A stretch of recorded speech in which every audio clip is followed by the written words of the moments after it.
परी बन गई बहू। पुष्पा जी का बेटा अमन पूरे 30 साल का हो चुका था। पुष्पा जी के परिवार में उनके पति और इकलौता बेटा अमन ही था।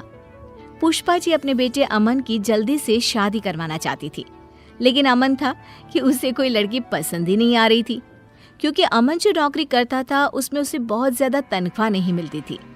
एक दिन सुबह के वक्त अमन के पिता कहते हैं, अरे अमन बेटा, तुम जल्दी कोई नौकरी बदल लो। इतनी कम तनख्वाह में तो तुम्हारे लिए लड़की ढूंढना बहुत मुश्किल होता जा रहा है। पापा आप तो जानते हैं ना मैं कितनी कोशिश कर रहा हूँ, लेकिन इस वक्त तो लोगों को नई नौकरी मिलना तो दूर, पुरानी नौकरी बचाना भी मुश्किल पड़ रहा है। हाँ, वैसे बात तो तेरी ठीक है बेटा, लेकिन क्या करें, तेरी उम्र 30 साल की हो गई है और अगर जल्दी तेरी शादी हुई नहीं तो क्या होगा आगे चलकर। अरे मम्मी पापा, मैं बार बार शादी की बात सुनकर बहुत थक गया हूँ, और ये सुबह ऑफिस जाते वक्त ये सब बातें नहीं हो तो बेहतर है। लेकिन मैं भी क्या करूँ बेटा, अब मैं भी बूढ़ी हो चुकी हूँ। जल्दी से घर में बहू आ जाए, घर के काम काज में मेरा थोड़ा हाथ बंटवा दे तो मुझे भी कुछ सहारा मिले ना। मैं समझता हूँ, लेकिन मैं क्या कर सकता हूँ। कभी आपको लड़की पसंद नहीं आती और कभी मुझे। अच्छा चलो कोई बात नहीं अमन बेटा, अभी तुम आराम से ऑफिस जाओ। मेरे दूर के एक दोस्त हैं, उनका फ़ोन आया था, उनकी रिश्तेदारी में कोई लड़की है, कल हमें उसे देखने जाना है। फिर से लड़की देखने जाना है पापा? मैं परेशान हो चुका हूँ ये बार बार नई नई लड़कियां देख देख कर।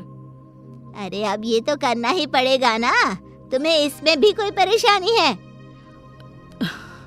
नहीं माँ, कोई परेशानी नहीं है। ठीक है, मैं कल आपके साथ लड़की देखने चलूँगा। अमन परेशान होकर अपने ऑफिस चला जाता है और अगले दिन अमन और उसके मम्मी पापा लड़की देखने के लिए लड़की वालों के घर जाते हैं। लड़की की माँ कहती है, ये हमारी बेटी है सुधा, बहुत संस्कारी है हमारी बच्ची। जी हाँ, आपकी बेटी तो दिखने में भी काफ़ी अच्छी लग रही है।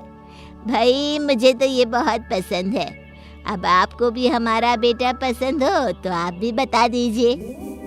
देखो बहन जी, दिखने में तो आपका बेटा भी काफ़ी अच्छा दिखता है, बस अब यही जानना बाकी रह गया है कि आपका बेटा कमाता क्या है। मेरी तनख्वाह 20,000 है। हो सकता है आने वाले टाइम में मुझे कोई अच्छी नौकरी मिल जाए और तनख्वाह और बढ़ जाए। जी हाँ, मेरा बेटा पूरी कोशिश कर रहा है और बहुत जल्दी उसको अच्छी नौकरी भी मिल जाएगी। लेकिन इस बात की कोई गारंटी थोड़ी ना है, शादी के बाद भी अगर आपके बेटे को अच्छी नौकरी नहीं मिली तो।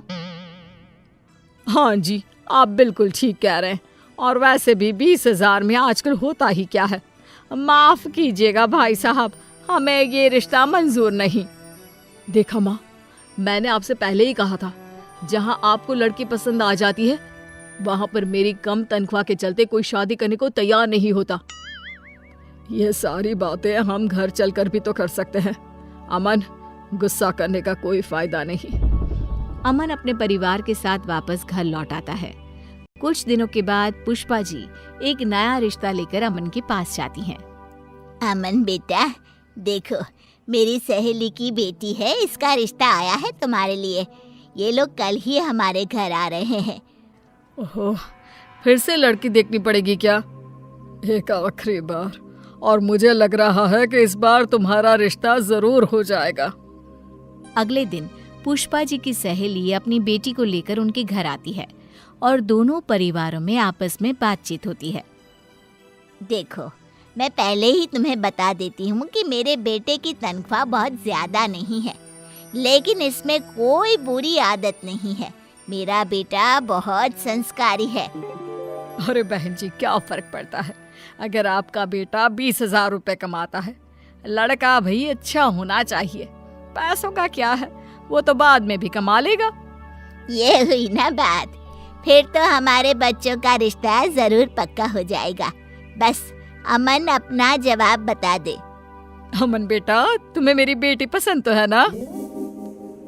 क्या मैं इस बात का जवाब 1-2 दिन में दे सकता हूँ? मेरा मतलब अभी मैं कुछ डिसाइड नहीं कर पा रहा हूँ। इतनी जल्दी कुछ भी कहना मेरे लिए मुश्किल है। पुष्पा जी की सहेली अपनी बेटी के साथ अपने घर वापस लौट जाती है। उनके जाने के बाद अमन नाराज होते हुए अपनी माँ से कहता है, क्या माँ, आपने देखा वो लड़की दिखने में बिल्कुल खूबसूरत नहीं है, मुझे नहीं करनी उससे शादी। तुम्हारी बात तो ठीक है बेटा, लेकिन अब हमारे सामने कोई चारा भी नहीं है। उस लड़की को तुम्हारी कम तनख्वाह से कोई फर्क नहीं पड़ता। मेरे हिसाब से तो ये बहुत अच्छा रिश्ता है। लेकिन अमन पुष्पा जी की सहेली की बेटी के साथ शादी करने को तैयार ही नहीं होता। फिर से वही बात हो गई। कभी लड़की सुंदर नहीं मिलती, और अगर लड़की सुंदर मिलती है तो तुम्हारी तनख्वाह की वजह से रिश्ता नहीं हो पाता। अमन अपने मम्मी पापा की बातों से परेशान होकर घर से बाहर निकल जाता है। रात बहुत हो चुकी थी। अमन बहुत परेशान था। वो एक पार्क में जाकर बैठ जाता है। तभी पार्क में पीछे झाड़ियों से किसी के रोने की आवाज उसे सुनाई देती है। कौन है? कौन वहां रो रहा है? मैं हूँ, इन पेड़ों के पीछे। अरे लेकिन तुम कौन और पेड़ों के पीछे क्या कर रही हो? तुम तो दिखने में किसी परी की तरह लग रही हो। मैं परी ही हूँ, मेरा नाम परी है। अरे तुम्हारा नाम क्या? तुम तो बिल्कुल परियों की तरह खूबसूरत हो। लेकिन तुम इस तरह रो क्यों रही हो? और इतनी रात को पार्क में अकेले क्यों बैठी हो? मेरा इस दुनिया में कोई नहीं है। मैं एकदम अकेली हूँ। मेरे माँ बाप दोनों का निधन हो चुका है। कुछ गलत लोगों ने मेरा पीछा करने की कोशिश की तो मैं यहाँ आकर छुप गई। अरे लेकिन तुम यहाँ कब तक छुपी रहोगी? तुम यहाँ पर सेफ नहीं हो। तो क्या करूँ, कहाँ जाऊँ, मेरे खुद समझ में नहीं आ रहा। अरे रो मत, एक काम करो, तुम मेरे साथ मेरे घर चलो, वहां पर तुम सुरक्षित रहोगी। अमन उस लड़की को लेकर अपने घर आ जाता है। उस लड़की की खूबसूरती देखकर पुष्पा जी हैरान हो गई थी। वो लड़की 4-5 दिन अमन के घर पर ही रहती है। उस लड़की का व्यवहार देखकर अमन के पिता भी बहुत खुश थे और इसीलिए एक दिन सुबह के वक्त, देखो बेटी, मैं ये तो नहीं जानता कि तुम कौन हो, लेकिन मैं तुम्हें अपने घर की बहू बनाना चाहता हूँ। हाँ, मैं भी कब से वही बात सोच रही थी, लेकिन फिर मुझे लगा पता नहीं परी को अच्छा लगे भी या नहीं।